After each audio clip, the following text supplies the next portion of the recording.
that time again for the assault on your ears we call Lower Dorks, a Star Trek Lower Decks podcast. I'm Aaron, and with me as always is Stavros. Tonight on our screens is episode 3 of season 4, In the Cradle of Vexilon? I assume Vexilon? They even say that Vexillion? Character's name during the episode. They do, and you know, God, we're those fans now who don't remember the names of anything. Jesus. But join in that club. I do know the name of what's in our cups, and that is Anomaly Ringworld. Get it? Yeah, so this is actually my first time having one of these. It is Blanco tequila, elderflower syrup, grapefruit juice, and Campari. And if you didn't know what Campari is, like me, that is a liqueur that is sort of herbal or kind of fruity kind of bitters. Herbally, actually, fruity. I thought it was quite good. Yeah. I was a little bit surprised. I thought the tequila would be a little bit overpowering, but the elderflower and grapefruit does a good job of kind of not really muting it, but making it more manageable. You're not shooting tequila with this drink, so I thought it was surprisingly good. Tequila is one of those things that if you mix it the right way, it just adds a hint of something to the drink. Right. But, you know, I'm also the kind of person who'll drink it straight out the bottle because, you know, that's just how I am. Because you're you. So, interesting story about how this was made, or how it originally came to be created. I don't remember the story, but I know there's a story. That's really helpful. Fascinating. Thanks for that. Fascinating. I'm sure you could Google it and be fascinated, just like I wish I was right now. That sounds like a lot of work. A lot of work for very little reward. I think so. Let's talk about this episode before we continue going on talking about nothing. This episode, In the Cradle of Vexilon. So, Captain Freeman decides to reprogram a world-controlling computer with skills from an elective she took in college, leaving Boimler to struggle with his first command mission. Meanwhile, Tendi, Mariner, and Rutherford experience a welcome to lieutenanthood that involves hazing, scanning, and of course, alarming. Which I think was your favorite part, wasn't it? Hell yeah, it's like one of the best episodes of DS9. Top 10 of the whole genre. Not just the IP, but like science fiction television. It doesn't get better than Move Along Home. Yeah, I think Rutherford agrees with you on that, huh? You know, I was like watching this and I'm like, God, they just love the worst episodes this season. I thought about it, it's like, no, they love to reference the bad episodes throughout the whole series. Like, they're never, like, mean about it either, right? Every once in a while, they'll point out how ridiculous something was, but it's very, like, tongue-in-cheek fun. And, oh, my God. You know, and even when they, like, find the box in the episode, they're all just like, oh, wow, I love that game. Oh, that's a great game. And it's just like, oh, my God. Do you feel like, so this is the second time they've done that. They just did the Voyager bad episodes reference, and now they're in the DS9 bad episodes reference. But I mean, this one was only one reference, though, wasn't it? That's true. Well, yeah, it's like one episode reference. The whole episode was about... Well, I mean, the C plot, right? Because now we have so many characters, we have A, B, and C plots. They're going to have to make this show an hour if they keep adding characters. I tell you what. You know, I'm wondering I kind of sorted it into the two main plots. So for the first plot, it's the Captain Freeman and Boimler on the ringworld. I guess you could split that into two, but I kind of lumped it all up in the single plot. And I love the fact that, so in case you didn't get, we're drinking a Molly Ringwald and they go to a ringworld. A ringworld world? Yes. I see what you did. In some parts of the fandom, science fiction fandom that is, they actually call ringworlds Mollies because of that. It's quite humorous. Oh. But you know what I love about this? It's pretty funny. When Captain Freeman is describing where they're going, she calls it a bespoke star system. Yes. Which is, it's accurate, right? I've never heard that. That's one of those words you don't really hear used. You know, I mean, you hear it here and there, right? And usually it's in weird context. But the main thing that I always hear it in relationship to, not in relation to, it's not related to things. It's a word. It doesn't have a family. It actually does. Words do have families, don't they? I'm talking out my ass here. Just tell me to shut up. Anyways. I'm just going to let you keep going and see what happens. Like, the only place I ever hear bespoke, or I guess the place I hear it the most is whenever it's like hipsters, right? Hipsters and their bespoke cappuccino makers and their bespoke bicycles and their bespoke fashion sense, just stupid bespoke everything, right? That's their thing. Sure. So it's all and I now can someone imagine. bespoke a whole star system. A bunch of hipster aliens with fixed wheel starships, with handlebar mustaches, wearing beanies, making star systems. I love it. I love it's not just the ring world; it's also the system. Yeah, it's a bespoke system. Well, and you think about it, that ring world was pretty small for the star. It was like circling around, so like that can't be a real star. It's got to be something else. Yeah. But you know what I mean? It is a, animated comedy show. Maybe I shouldn't take these things too seriously. Maybe not. But I mean, that said, that I love the design of it. So I keep on wanting to call it a planet, but it's not a planet. It's a ring world. Yeah, ring different world. Things, right? Yes. Corazonia is the name of the ring world. I love the design. I love the fact that it's not the ring itself is not rotating, but the interior of the landmass is rotating. Yeah. That was so neat. I kind of wonder why. And the other thing is, wouldn't doing that eventually cause your thing to start wobbling, right? I guess, yeah. So is there a second layer underneath it that's rotating the other way? I don't know. I mean, this is a universe with inertial dampeners. So oh yeah, that's a good call. Who knows? Who needs real physics when you have magical technology? And I love this civilization that's on Corazonia. It's just it's the eyebrow people who are all artists. Yeah, all artists. Although, neat thing, there's this shot of the natives. They have shuttlecraft that are kind of vaguely reminiscent of Starfleet shuttlecraft, but the design's actually pretty neat. I thought it was pretty neat, and it's one of those things that I really like when they do, where it's Federation-ish, right? Right. But it's got its own. They're in the Federation, right? Yeah, that was the whole thing. They're Federation members, right? Right. Yeah. Yeah, it makes sense then, I guess, that they have Federation-like technology. I also like Commander Ransom, now an expert on the arts. Oh my god, the whole art critic seat is just fantastic. And the best part is, it's all these are terrible. And then they're those aren't the ones I'm talking about, it's those over there. And they pan, and it's just the same image mirrored. Oh, so fantastic. Really great. But once again, just showing the depth and breadth of Ransom's character. Just fantastic again in this episode. Just proving why he's the number one commander in all of Starfleet. We're gonna have to talk about that towards the end because this episode. I just want to point out that if Ransom had been in Riker's place on the Enterprise, no problems. Borg defeated every time they run into him. Wow. Cardassian conflict shut down first encounter. Klingon Civil War wouldn't have happened. They would have named Ransom their chancellor, and he would have reorganized their society into a more just system. I love it. Maybe he doesn't belong in Starfleet. Put that man in the Klingon chancellor seat, and he resigns after he fixes the society because that's what a good leader does. I see. Oh god, but yes, a connoisseur of the arts, one might say. And then he doesn't really do anything much else on the planet. It's all Captain Freeman. And, she's down there to fix this computer, this all-powerful computer that's controlling the weather and stuff. The first symptom that they describe is a flood that happens after a river flow is reversed. And I'm just wondering, how does that work? They show, the peak of a mountain that's, flooded and has a lot of water in it. What's keeping the water up there? Is the computer that messed up? It's just... Yeah, just has the water just flowing up to the peak of the mountain and just staying there? They can control gravity, man. We can reverse the flows of rivers now.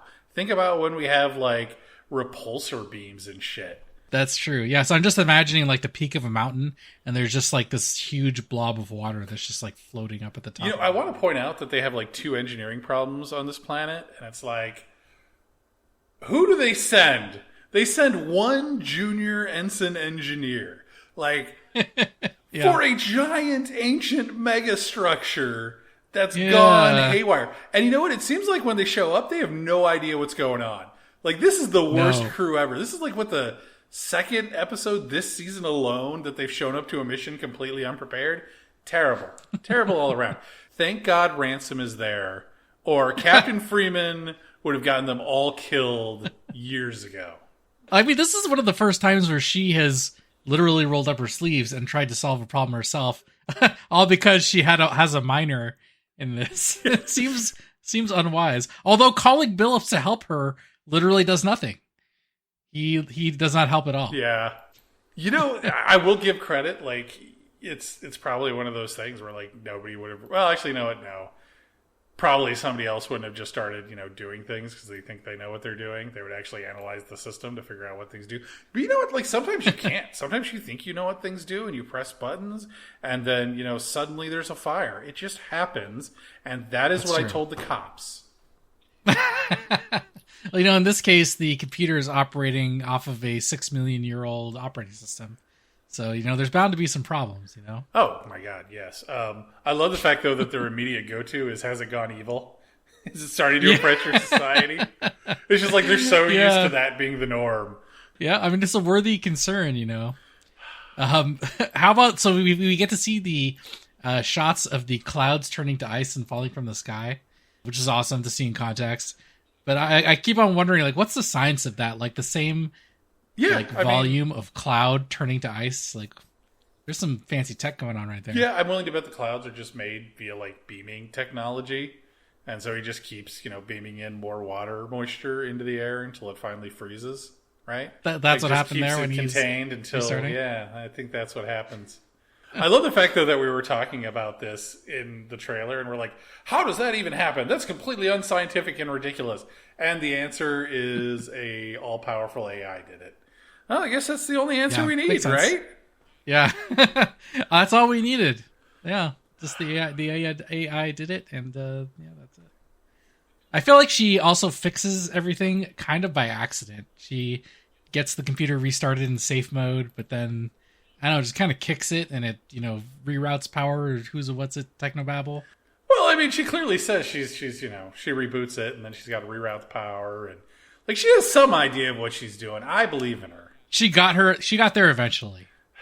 But for a while there, I was getting a little concerned. I feel like she was almost going to break that ringworld. So, yeah, a little concerned. But it all turned out to be okay. Yeah, and that's the Freeman part of the plot. But Boimler, meanwhile, is... yes. I like to point out that like 90% of Boimler's problems are all caused by Freeman. Like, he was doing fine. Absolutely. Like, he didn't even need his subordinates. He could have done it all by himself. Well, this is why they're there, right? Like, they showed up to this ringworld as a scheduled stop because they were upgrading the power system. So, well, the Federation power system that was installed. Right. Exactly. Yes. Yeah. So they're there to upgrade that system. Which, by the way, I don't know if you noticed this, but looking at how the structures of the inside the power building are, they basically look like NX class warp cores. Like, they ripped that part out of the NX. Yeah. Well, and that part of the warp core is really just their antimatter reactors, right? So, I mean... Right. So it makes sense. Aside from the whole... But it's kind of neat. Probably a bad idea to have an antimatter storage on a planetary body. But aside from that, pretty cool looking. Great design, definitely. Yeah. But you know what? We're skipping over, like, before they even get there, when they first show up on the planet, the Zinti crew member is with Boimler. He gets a name. It's Taylor, right? Taylor? Taylor. Yes.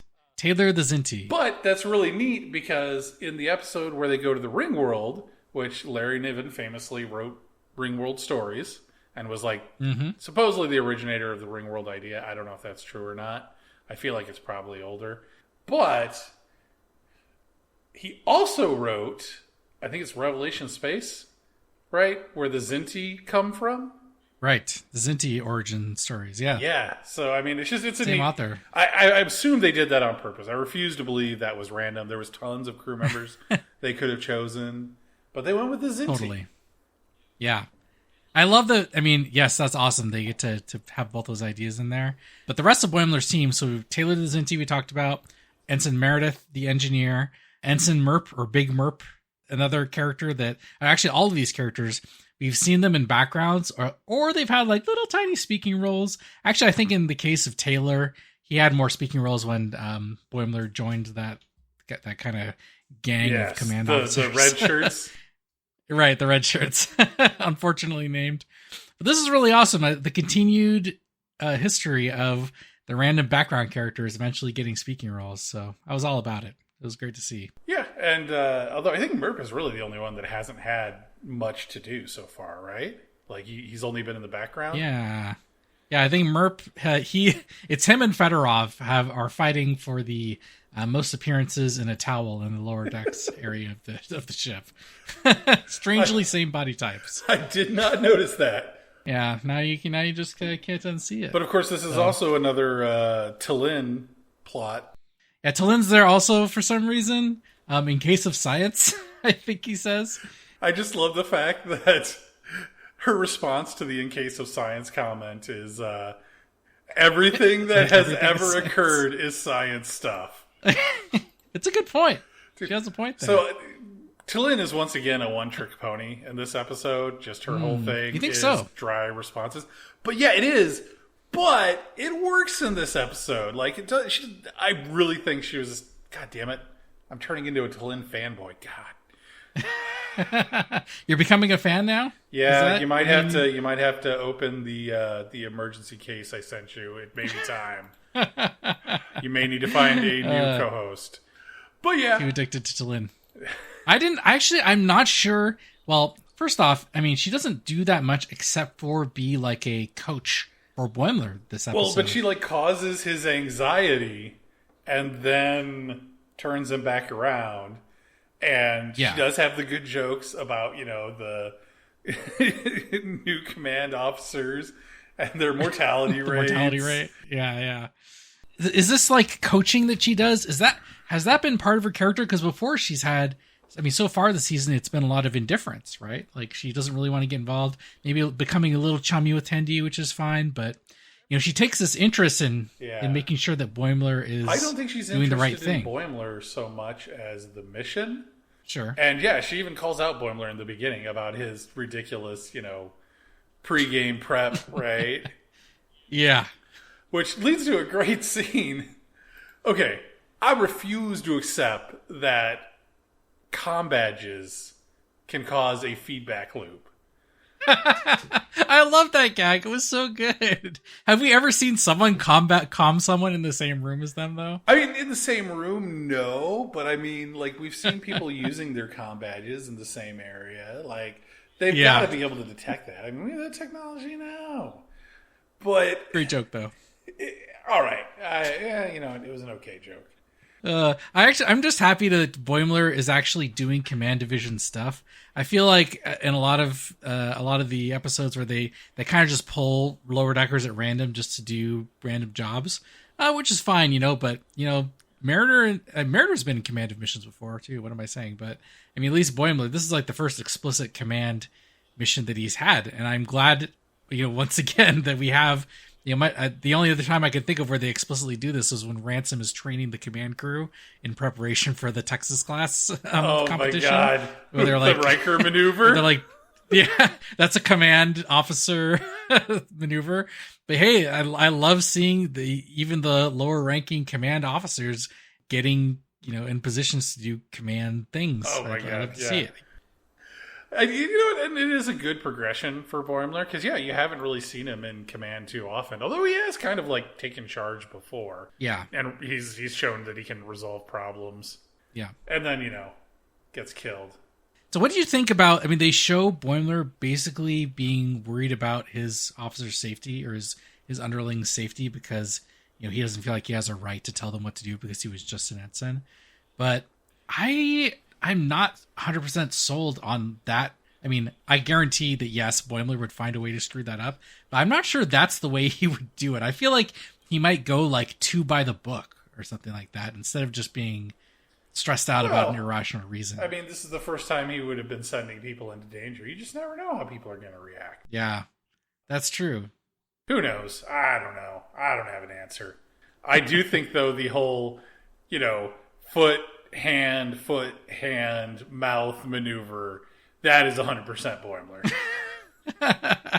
That was great physical comedy there, where he just like turns the thing with his teeth. As he's explaining it to him, he's all like, and whatever you do, they have to remain upright. Don't put them on their side. And then he keeps putting them on their side after that. Yeah, I noticed that when he's carrying several. Oh my god. I think, though, those may have been like new canisters, so maybe it's only when they're spent. It's not okay. Is that what it was? Yeah, I don't know. Maybe. Hard to tell. It's hilarious when I think about it.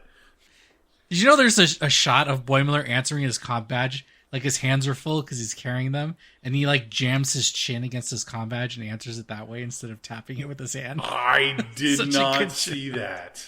It's in there. It's a really quick shot, but now we know you can activate your comm badge with your chin.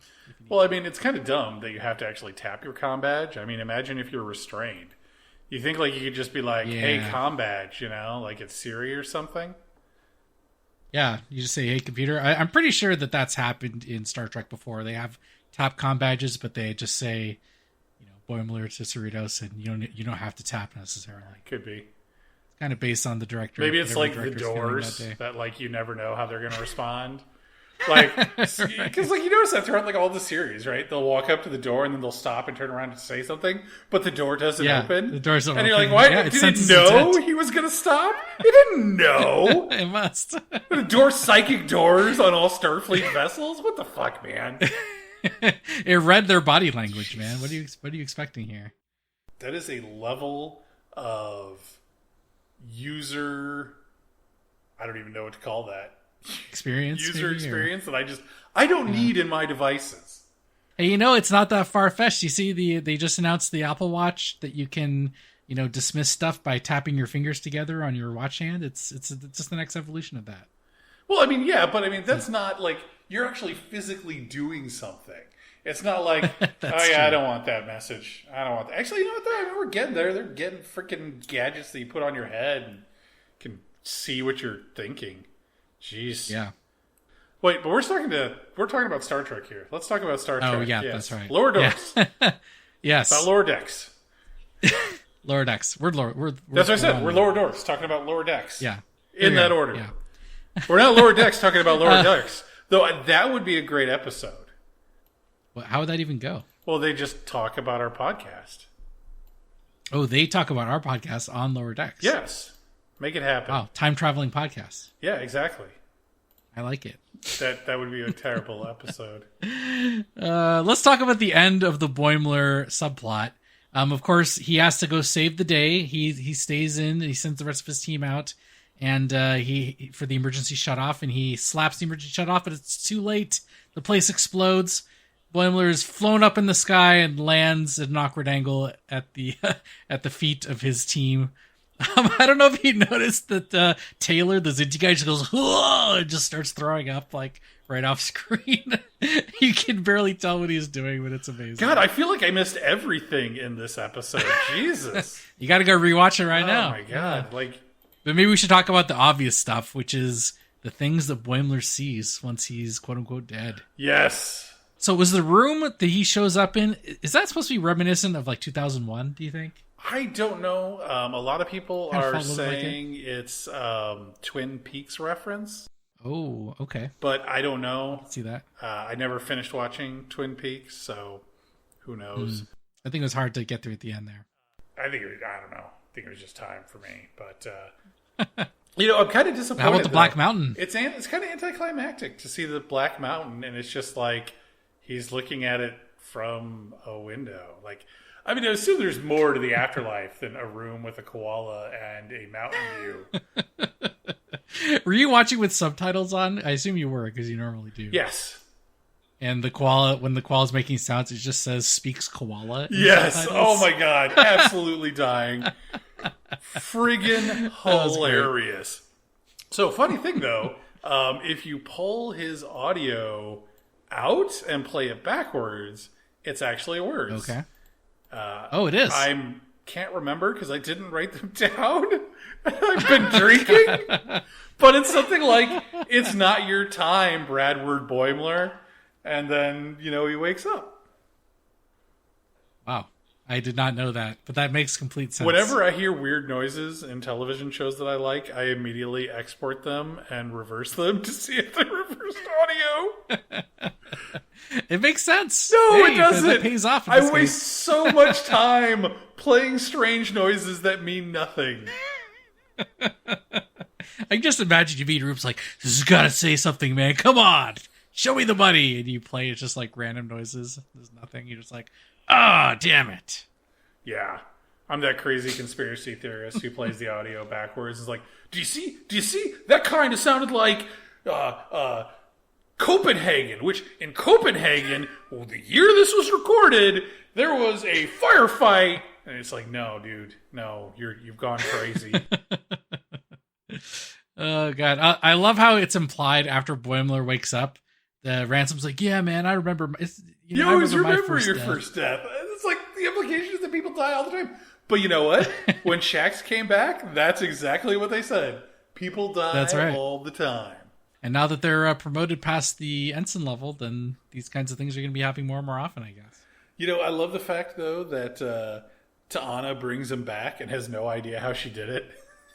Like, I know. There's a point where, like, it almost makes me think, like, she didn't think she could bring him back. Oh, he's dead. There's nothing she can do. And she just started, like, experimenting with stuff. Yeah. Oh, give me 30 cc's of whatever the hell just worked. But, you know, you got to think about it, because, like, now people die and are brought back. I mean, they don't really die. It's not called dying. What are they? I don't know. They're resuscitated, not resurrected. Right. But, like, you got to think, like, the further along we get in technology, they're probably going to be able to bring people back that are further gone. Yeah, I think they do that in more than one Star Trek episode where they let someone die for a certain amount of time and bring them back. Or the Neelix episode, one of the best episodes of Voyager, where he dies and he doesn't see heaven and he's all upset about it. Right, that's right. That wasn't one of the best episodes, dude. You shouldn't agree with me on that. Yeah, I've really lost some Voyager, respect best for Star you Trek. now. It's right up there with Neelix cheese, man. Everything Neelix is the best. Neelix was the star of Voyager. Like, honestly, they should have just not bothered to do Voyager, and it should have been just Star Trek Neelix. And it would all just been Neelix in the Delta Quadrant, being a rogue trader, having fun. This 2-year-old maybe girlfriend. You can get your wish. God, let's avoid the whole 2-year-old girlfriend thing and talk about the other plot in this episode, which is the Mariner Tendi Rutherford hazing plot. So can we before we talk about this, what was the hazing exactly?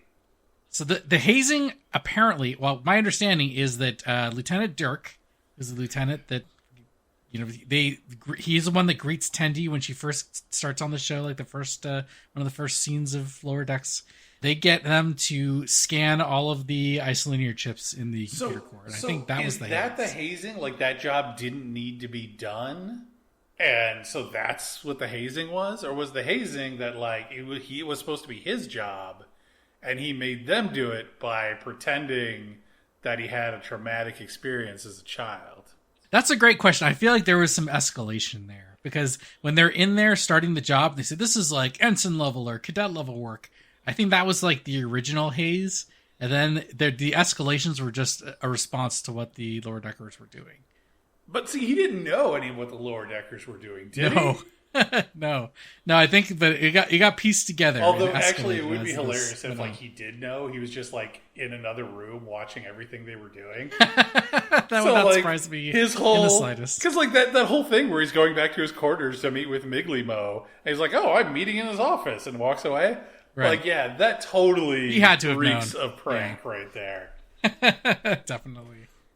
Anyway, let's back up. Let's talk about how these things start off. The Chekhov's gun, all the stuff in the Anomaly storage room.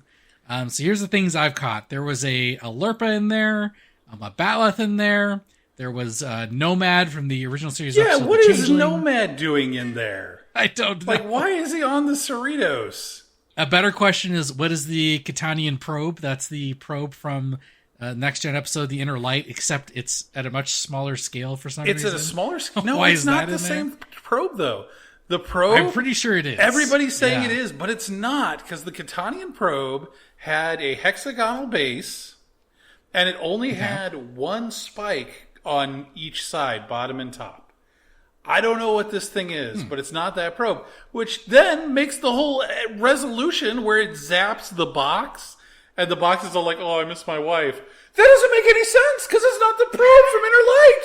I think you're getting thrown by something in the art style, because I think it's supposed to be... It's not art style. It is not hard to draw a hexagon. There's other hexagons. Oh, wait, those aren't hexagons. Damn it. No. So close.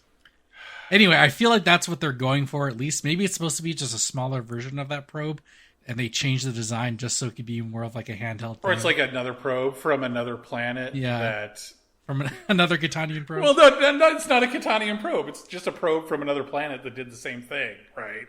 Like a lot of worlds, when they realize they're doomed, they're like, launch it into space. Like, might as well. Oh, yeah, we're facing ecological disaster. Oh, yeah, we bred mutant slugs that are killing us all. Oh, yeah, we drank all the water, and now we're going to dehydrate to death. And they're like, what are we going to do? I don't know. Let's shoot a super probe into space and have it download the life of one of our citizens. Because that level of technology is very achievable. But fixing a damn problem is not. Hey, we're like 50 years away from that. We'll be there soon. Wait, 50 years away from downloading the entire life experiences of a person into another person? Into a probe and then launching that into space? I feel like we're nowhere near that. Anyway, yes. That's one of the items in this story. We got a little off track there. You know what really threw me off track in this room is the Billups church tower hat. That's the hat that turned him into a church tower. They say it. What more do you need to know? I feel like I need to see this Billups church tower. Like I said, man, you know what? They're actually doing it. They're doing the really short treks. Make it happen. Up. Really short I want to see what happened. There's also the spider that apparently if you touch the box it's in, it will make your hand fall off and turn into a spider. Is that a reference to something? I don't know, but I don't think so. Okay. Just a random spider that makes your hand. So what's the visor thing in this shot? Ooh, I didn't actually see the visor. Yeah, there's there's one of those like crates with the weird shapes, and it's got a visor in it. It's like hanging out, and I don't know what it is. It's killing me. I don't know. I didn't recognize it. Damn it, Stavros. I thought I could count on you. I know. You thought wrong.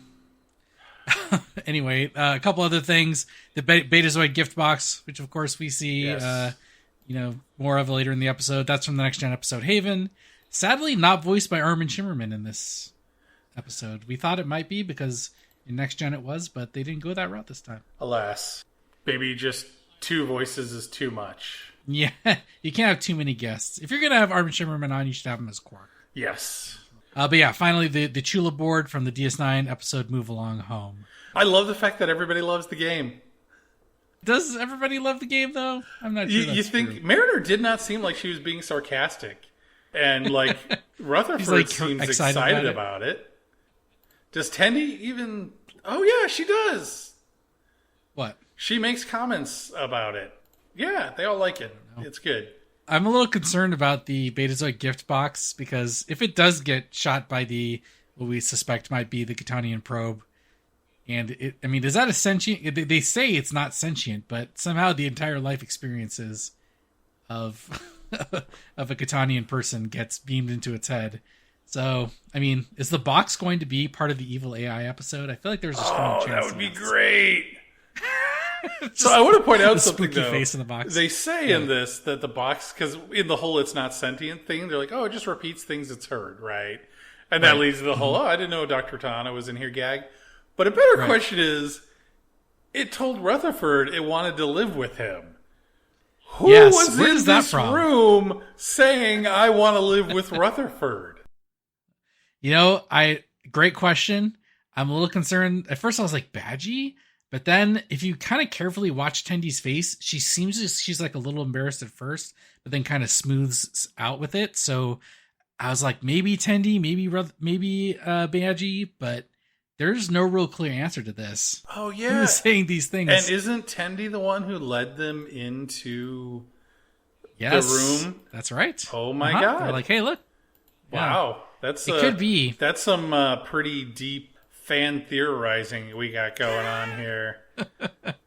I feel like usually the acting and animation is not so smooth because if she's going to be embarrassed about it, they usually kind of play it up, right? So there's like a half second where she kind of gets an embarrassed look, but then kind of goes into explanation mode after that.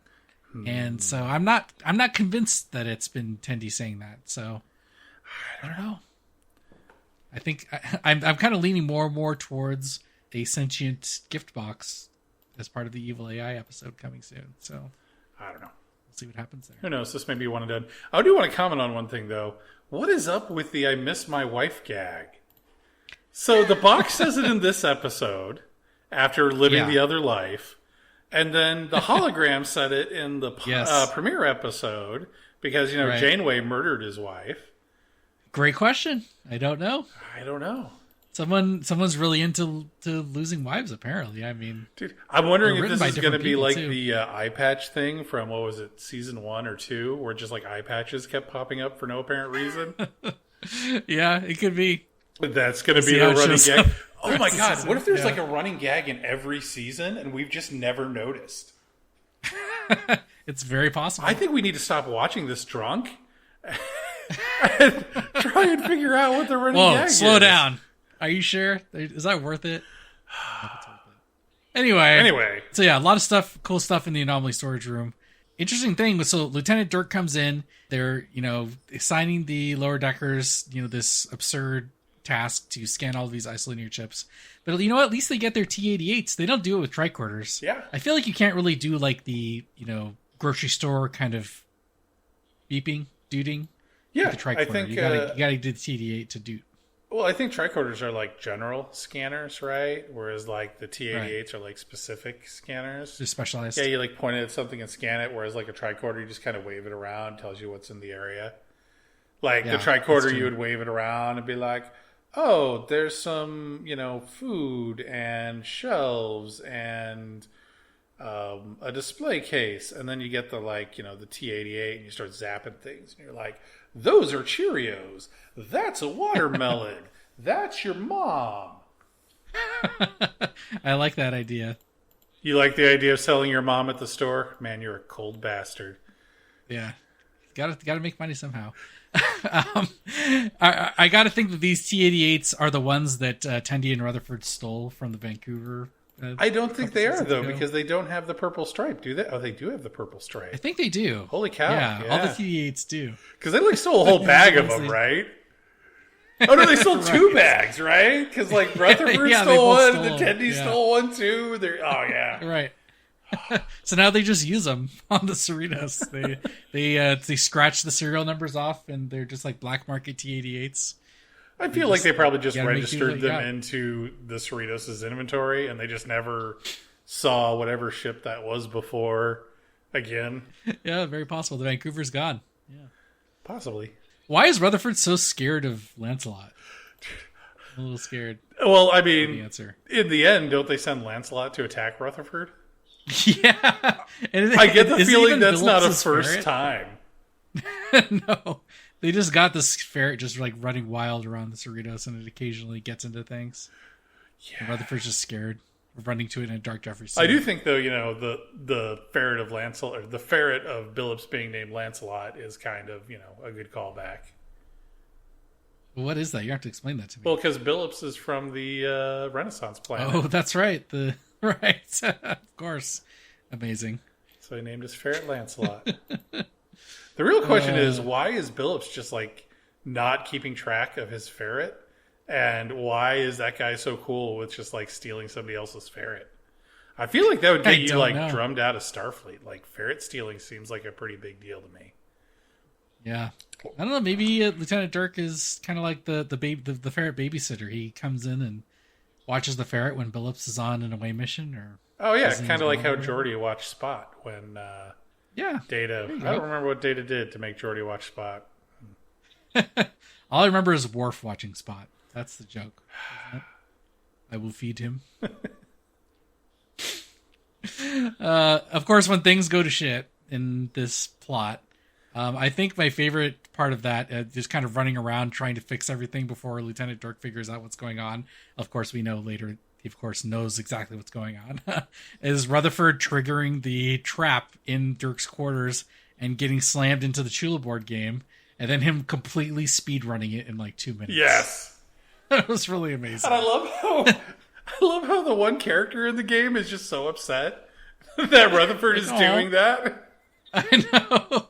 You know the part where there's the hopscotch? And he's like, goodbye, little girl. And her face is just really upset. All the characters in there are just really sad. Oh, man. Yeah. I do want to say one thing, though. What is the deal with their trap? What was the plan? I know it was they're going to trap him in the game with the box because the box is super annoying. Right. But why the probe? It looks like they were just using it as a counterweight. But that seems like super dangerous, right? Like, yeah. Like you gotta like feel like you tortured someone for 50 years, basically. Yeah. If you zapped the right person with that. Like, it seems really wrong. Like that could have like really, like psychologically we're worried about the box, people. You know? Imagine Lieutenant Dirk getting hit with that. Oh, yeah. And he just comes back. Actually, and fun fact, there was multiple follow-up scripts to The Inner Light that got rejected. That were all about... Oh, really? I didn't know that. That were all about Picard dealing with this life he lived in the past that never really happened. Oh, crazy. But that has nothing to do with Lower Decks. It's tangentially related. Hey. But yeah, I feel like that was really dangerous, and they probably shouldn't have done that. Yeah, very irresponsible. Warp Core 4. Yeah. Wait, what are we calling it now? The... Warp Drive 5. Warp Drive 5, right. The Warp Drive 5. Yeah, the Warp Drive 5. Let's talk about Tellarite Slop Jazz. You know, I just want to know how you overdose on Ketrasil White. Like, can other species get high off of it or something? Like, why are other people doing Ketrasil White? You know, it was probably referenced somewhere, but like I don't recall it. So interesting thing, like the character, I mean, the person who supposedly OD'd, his name was Fats Bezertak, and at one point, the Lieutenant Dirk turns around and you can see he's like looking up the biography of this person. And I was like, is it like a Jem'Hadar? Because they can have kind of goofy names, but it doesn't really seem like a Jem'Hadar. And there's a picture on the pad, presumably of Oh my god, it is. I can't really make out what it is. You know what? I can't make out what it is either, but like I can see the spelling. Bezertak is totally a Jem'Hadar name. And now I love the idea of a Jem'Hadar jazz musician. How does he do that? Because they even say, you know, that the being good at slop jazz is not about dribbling spit, but actually brizzle flarps, whatever that means. So I hope the Jem'Hadar has some brizzle flarps. Well, maybe like brizzle flarps isn't like a body part. Maybe it's some sort of, I don't know, musical instrument. What is it? I don't know. I spent way too long trying to figure out if there was a real brizzle or a real flarp. Oh my god, no, dude. Came up empty. Too much time wasted. Yeah, it was time wasted. But you know, the best resolution to that whole like slop jazz situation is they start going on about different musical types. And then at the end, Mariner's all like, he keeps sending me jazz, and I kind of like it. Yeah. She's not upset. She's discovered a new interest. She's not upset. The hazing had some kind of benefit to it. She's not upset that he was sending her jazz albums constantly. She's upset that she's liking it. That's so good. Oh, that was terrible. But then the thing I'm most upset about, we're going to come back to Ransom here. Lieutenant Dirk and Ransom in cahoots for the hazing. I believed in you, Ransom. I was on board with Ransom last episode, and now it's all ruined. He was on board with this hazing. You know what? I am not okay with that. Look, every character needs a flaw, and this is Ransom's. I mean, if he was the perfect specimen of humanity, he just wouldn't be a believable character. So now he's got a flaw. His flaw is that, you know, he doesn't too much see team building. Bad team building. Doesn't see the problem with hazing. Doesn't realize the dangers. I guess I can accept that. He was just winning so many points with me recently, and to have him be on board with the haze, man. Good old junior officer fun. So what do you think overall of this episode compared to the others so far? You know what? This season, I think it's definitely been... It's a solid season. I liked this episode a lot. I don't think it's as strong as some of the ones that have been in the past, but like for like story-wise, and like even the gags aren't quite as strong, but I think it makes up for a lot of that with, you know, just the neat stuff that happens and the tight plots and the good character building and the character interactions are really good. So yeah, I don't think it's as funny as the last two episodes, but I still think it's a pretty solid episode. I enjoyed the fact that we're dealing with the repercussions of their promotions a little bit. Boimler's subplot is the best example of that, but I mean, even the hazing thing, I mean, that's happening to the Mariner, Tendi, and Rutherford because they got promoted. So it doesn't really advance any meta plots, but you know, we're getting into the repercussions of the promotion, and I feel like that is something that deserves to be explored. So for that reason alone, I think I'm good with that. Yeah, well, Lower Decks, despite being, an animated comedy show, doesn't really shy away from continuing plot points. Like, it doesn't just do one-off episodes. That's true. Yeah, I think we've talked the heck out of this episode. I can't wait for next week's, whatever that turns out to be. Oh, one other thing I wanted to mention, actually. So the director of this episode, I think his name is Brandon Williams. He was his directorial debut on Lower Decks with this episode. And I think he was an artist on Lower Decks for a while, and he kind of got brought forward to do this one. Oh, good for him. As his first directorship. So congratulations, whatever your name was that I already forgot because I've had too much to drink. Brandon Williams, that's his name. Yes, I was going to call him Brian Willis, Twitter, but that's not that guy. So close. So close. Oh, but geez, yeah, I think we've gone a little overboard with this episode. A little bit. And talked the hell out of it, but unfortunately I have not drank the hell out of my drinks. This episode kind of let me down. I was all geared up from last week's 2 episodes, and now I only get one. Yeah. I'm just going to have to drink and stare at a wall or something. This is kind of depressing. I believe in you. You can make it till next week. We'll be back next week for episode 4 of season 4. Or you can catch us on X at Lower Dorks. On the X. On the X? Is that how you say it now? On the X? I mean, you could. But whatever you do, just don't go rebooting your OS between now and then. I'd hate to lose you to a random volcano or ice cloud.